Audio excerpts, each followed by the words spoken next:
when you first discovered FreeWater, when you first had the idea of FreeWater, did you know almost right away that this is your purpose? I know you said it took you about like 100 days or so where you felt that guilt, but like when you first had that thought, where you was like some intuition in the back of your mind, like, this is what I'm supposed to do. I know this is like the path.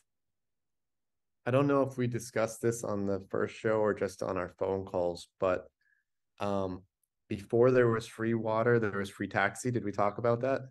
No, we didn't. Okay. So for my 30th birthday, I was, out of the army at 29. I was battling really bad PTSD. I really needed Oh, to get out of my environment. And since I've always been a world traveler, I was like, now's the time to do a trip around the world. And my initial goal was 100 countries in 4 years. And oh, wow. yep, and I was gone. And within the first 15 countries of that trip, even less, I had learned more about myself and the world in those first like 6 months than like my whole 30-year existence before that. But on top of all that wisdom, I learned that I really hate taxi drivers because it didn't matter if I'm in like Hong Kong or wherever, London or wherever. The moment that they find out that you're not from around there, they like jack up the price on the meter. And not Hmm. just meter price. Like I was in the Middle East, and what they do is you've got your bags in the trunk, and when they pull over, even though you agreed like the ride's going to be $50 to the airport, they're going to be like, "Look, I've got all your bags and belongings in the trunk. You got to give me $200 right now, or I'm holding it hostage. There's nothing you could do. If you step out of the car, I'm going to drive away." Really? And so like when you're traveling the world, like you start keeping like your phone and your wallet in your front pocket, and you start becoming very keen on like all the scams out there, right? And you start reading about people's scams because you don't want to get scammed anymore. And so when I finally made it to Europe, it was 2015. Uber had finally just scaled to Europe. It was a brand new phenomenon. And I was like, finally, like Uber is here. And now I have a set price on my phone. Nobody could rip me off on the meter. And it seemed so innocent. And so I was in Budapest, Hungary, and I think this is like July of 2015. And I was on my way to one of the biggest music festivals in Europe called Sziget, a Hungarian name, but like 500,000 people go there all the time, every year. And the Uber driver pulled over and tried to rob me with a knife. Really? Shit. And I won't How talk how did that about happen in the car? Can you explain the Uber like you're in the driver. back Like we were seat on and our way to then the music festival, and about a mile or two away, pulled over and just pulls out a Crocodile Dundee knife and it's just like, hey, like give me all your money and stuff. did he like lean backwards towards you and put the knife like to Yeah, you it's or like turns just pulled it and around, held it just and like, yeah, just yeah, turn around and put it at you? Wow. yeah, yeah. Puts the knife on me and stuff. And I won't say what I said, but I just reasoned with the person and just said, look, like you do realize I used the app and the police are gonna know exactly what happened. And eventually they realized like, yeah, I'm fucking stupid. Like they use an app. What am I gonna do here? Right. And then I got out of the Uber when I got out of that situation, and I walked like the last mile or two to the music festival. And I was so pissed off.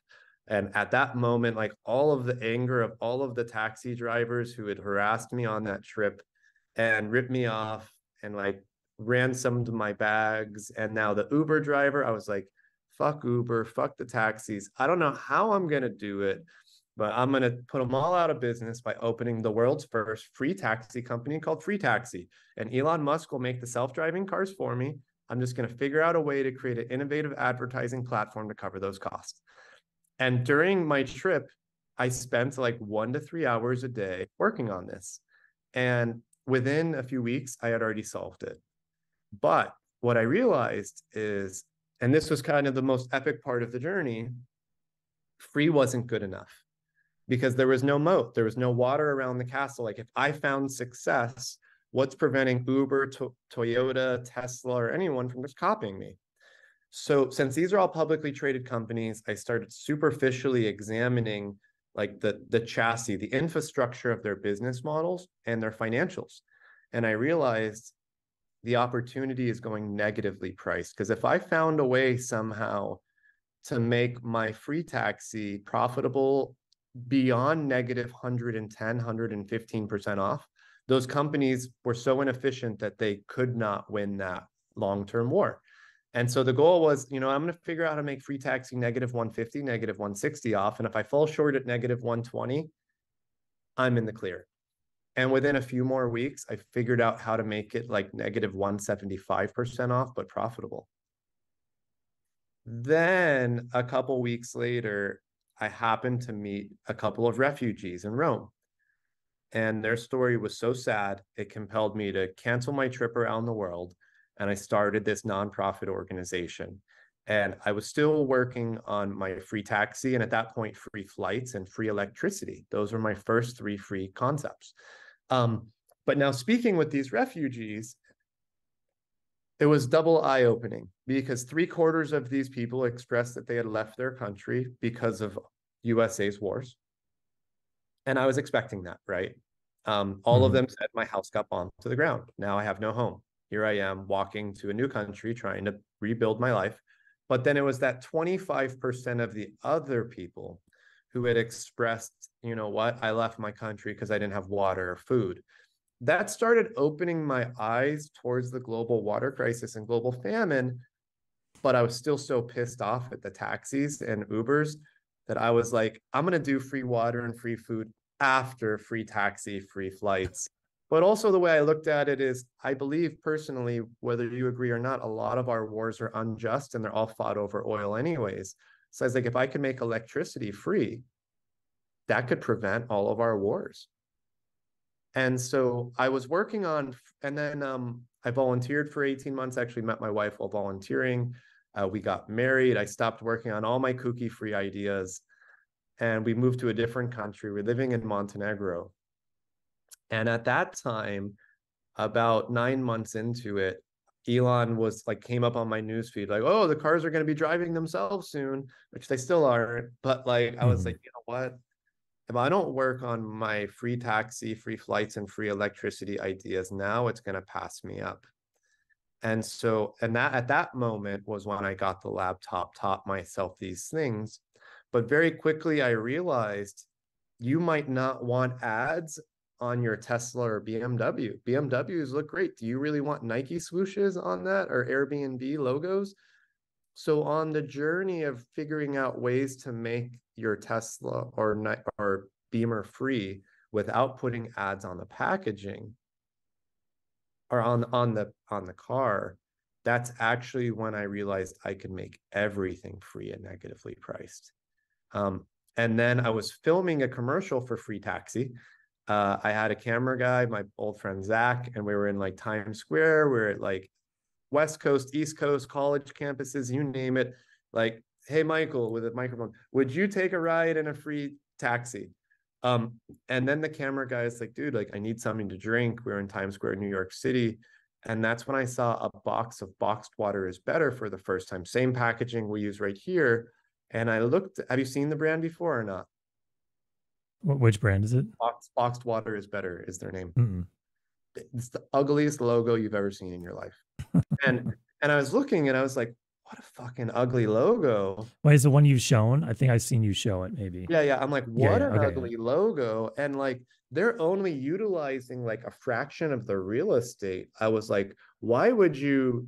Because like right here, it just says hello, because they didn't know Yeah, it yeah. right there.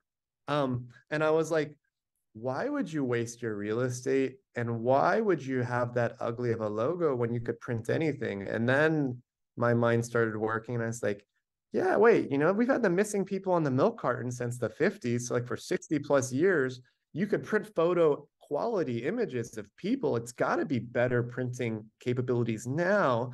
And then I felt my phone in my pocket and I was like, wait a minute. Every phone has a built-in QR code reader and NFC chip scanner. I could literally bring anything to life with augmented reality. And then I remembered the stories from the refugees, like I didn't have water. And so when I went home and I talked to my late mother, I was like, Mom, what do I do? Like, I'm really passionate about free taxi and free flights and free electricity, but now I saw the opportunity for free water. Like, what's your thoughts? She was like, Josh, like, you're never going to be successful at free taxi. Like, I don't know how to break this to you, but you're not famous and we're middle class. Like, we're not rich. Like, how the fuck are you going to get a car company to guinea pig with? Like, Toyota's not going to let you, like, hey, here's 1,000 cars, go make them free. And big oil or big coal or renewable energy is not going to give me a utility to prove that I could make the electricity free or negatively priced. She's like, you're going to fail if you do these things. However, a middle class person does have the ability to start a beer company, like a micro beer brewery or a farm or something within your availability and capabilities at this time. If you could prove it with free water or free beer or free potatoes first, that economic model, negatively priced and profitable, then maybe, just maybe, people will listen to you on like negatively priced cars, electricity, and more. And she's like, by the way, like, if you gave everybody on earth a ride in a free taxi that drove itself, how many lives would you save? I'm like, 1.4 million lives a year. That's like an Elon number that I just memorized. It's like, how many lives would you save if you made water, food, and medicine free for everybody on earth? I'm like, God, I don't fucking know. And so then I started trying to research it, and it's like at least 50 million. And she's like, look, I think you found your answer. Like, you got to do something that's possible within a middle class person's reach, but also take the more meaningful route. And so I pivoted from those free things, the free water business models, the free electricity and taxi business model, dumbed down 99%. But I also have a clear roadmap on how to start here and make those ones free or negatively priced later. And here we are. That's a really incredible story, Josh. Um, so many points I want to go off of, but like, first off, that's really cool. You had a mother that actually sat down, listened to you, and gave you amazing advice The that best changed your advice, course to better than do. like any venture capitalist or anyone could have given. That's amazing. That's you know, bless her. That's I know she passed recently, and sounds like a very good mom. Very nice that you had that. Um, that's also amazing that you had to have all those experiences in order for this to happen. And you really could have only connected the dots afterwards. And I see that pattern with all great, successful visionaries. And that's just amazing. And I also want to share, speaking of taxi drivers, when I was in summer of sixth grade, my first time I went to New York, my mom's boyfriend at the time was an optometrist, and he had a convention he had to go to in New York. So we went with him in my transport chair. I was little, so they're able to like pick me up and move me and stuff. Um, so after we went to the hotel, right when we got there, we dropped off our luggage. We were going to go in another cab and go out somewhere. So it was going to be like the first real cab I ever take in New York City. And so I transfer in to the cab. My sister gets in the back seat with me on the other side next to me. And then my mom is by the trunk with her boyfriend, putting the wheelchair in the trunk. Now the taxi driver was on his phone doing something, wasn't paying attention. Okay. And then all of a sudden he saw in the rear view mirror that they're putting a wheelchair in the trunk. And he freaks out, realizes I'm handicapped, and he's like, no, no, no, I don't accept people like you. And I'm like, what? He's like, get the fuck out of my cab right now. And he's screaming on the top of his lungs, panicking, like flailing his arms, just pointing back at me. Get him out of here. Get him out of here. What Yeah, is like wrong?